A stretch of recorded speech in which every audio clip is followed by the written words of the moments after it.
If you are over the age of 35, stop everything you're doing right now. After a lifetime of eating fatty foods, you may run the risks of a stroke or heart attack due to plaque buildup in your veins and arteries. To learn how you can reduce your risks, visit youthfountainlab.com or call 1-800-853-7856 today. This may be a life-changing call for you or someone you love. Thank you, and we hope to hear from you. Benny Lasbury was a young, poor African-American kid who inadvertently got caught up in the mob when he came to the aid of a mafia captain under the attack by a group of assassins. Benny saved the man's life, and in return, he becomes the head of the mafia's drug operation. Buy the House of Lasbury in the description box right now. Absolutely. Thank you for sharing. Let me ask you this, Dr. Carlos, if you don't mind. You spoke on the NBA, and last year, during the playoff series against the Milwaukee Bucks and the Orlando Magic, Jacob Blake was shot in Wisconsin, and that moved the NBA players to then boycott for a game. And a lot of us, and even here on this platform, we were talking like, this is great. This is something that's going to gain attention because now revenue is being taken out of multi-billion dollar owners' pockets. Now things are beginning to change. But then the NBA athletes jumped and went right back onto the court. And a lot of people had I'm with you. But do me a favor, entertain. I got to make a potty run, man. I got this prostate issue. Let me deal with that, and I'll be right back. Yes, sir, brother. Indeed. Yes, sir. Carlos is back in the building. Yes, sir. Let's get to it. Hey, listen. Let me start by saying, man, I have to apologize to you guys, man. I was wondering to myself why my brain tripping the way I'm tripping, trying to express myself. But I think it's, man, I took my first shot today, that COVID shot. Okay. And I'm kind of woozy like that. I'm going back there and said, what's wrong with me? And I guess this must be like a side effect or what have you from this shot that I just took. Sir, so we can't ask you guys to forgive me for that. We can't even tell. Well, we appreciate you. We appreciate you for sure. Thank you very much. So we were talking about the NBA, and I was bringing up obviously the Jacob Blake shooting from last year in Wisconsin, the NBA players boycotting, but then coming back on the court. I wanted to know your opinion. Do you think that they should have went forward and continued to boycott, or did they do the right thing, in your opinion, in coming back on a court playing? Well, there has to be unification in that sense. Let me give you a parallel to that. With the Clippers, when the owner of the Clippers said all nasty and derogatory things he said about Magic Johnson, mm-hmm. all right, that inflamed a lot of black people. Mm-hmm.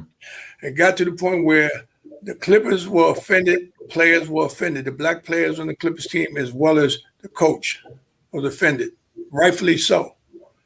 But that set off LeBron James in Cleveland. It made him and the rest of the black players, they offended. That in turn set off Golden State Warriors, inflamed them. They was offended.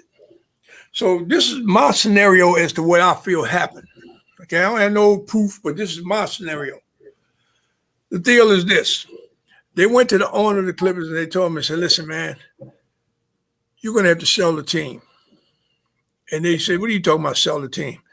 So, yeah, you're going to have to sell the team. Man, I'm not selling the team. Why should I sell the team? You're going to sell the team merely because of what you said.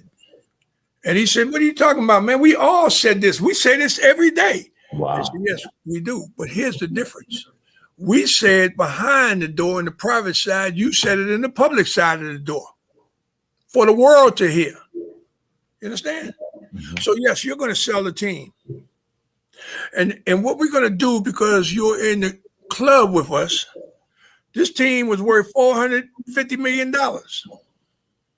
They sold that team, gave him $2.3 billion for that team. You understand? Why did they do that? Because the bigger picture was, if these individual athletes was to keep their unification they had, the NBA would have fell through the cracks. So Mr. Silver's a very, very smart man. He said, we got to nip this in the bud. You got to go. So now what I'm saying relative to Milwaukee and the rest of the guys is we are not in this thing in the moment, man. We in the movement. The movement is something that's ongoing.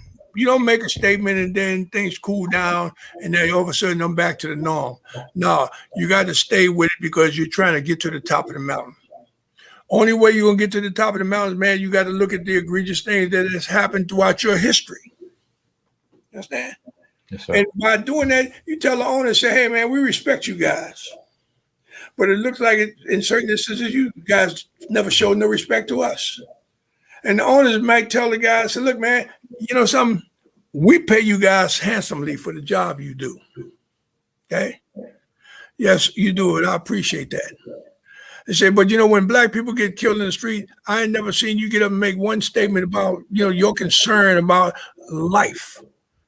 In this particular instance, is black life. But I haven't seen you make any concerns about that. And I play for you and make a tremendous amount of money for you every year. We all do.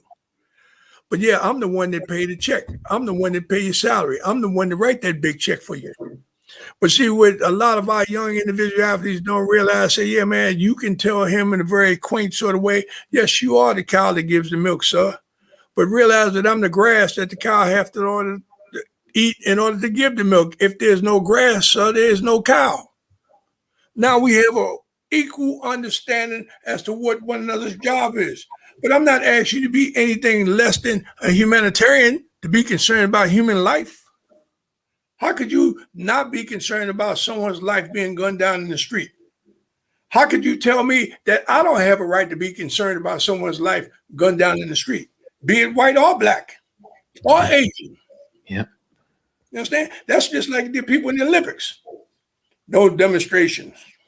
Here in Atlanta, Georgia, in 1996, when they had the games here, they had a T-shirt out with me on the T-shirt. They banned that T-shirt from the Olympic Village, from anyone walking in the downtown where all the people were, banned them. Here they come back. Now they're talking about they banned anything that says Black Lives Matter over there in Japan. So in essence, what they're doing, they're running their dictatorship all over again. And you run that, what they're doing now, and you run that back to the big house that we was at back in the day, and you'll see that the laws are pretty parallel, pretty much the same as it was back then. They just brushed it up a little better. Absolutely. If you're over the age of 35 and over the years you've eaten pizza, dairy foods, deli meats, or meats with fat, you are likely to have some degree of plaque buildup in your veins and arteries. This increases your risk of suffering a stroke or heart attack exponentially, and no one wants such a catastrophic event to occur. Introducing Blackout. Blackout is made of all natural ingredients proven to help dissolve clots in the blood, remove calcium deposits and plaque from the walls of veins and arteries, improve viscosity of the blood, improve elasticity of the veins and arteries, treat varicose veins, and prevent the reoccurrence of plaque buildup. For more information, visit Youth Fountain Laboratory at youthfountainlab.com or call 1-800-853-78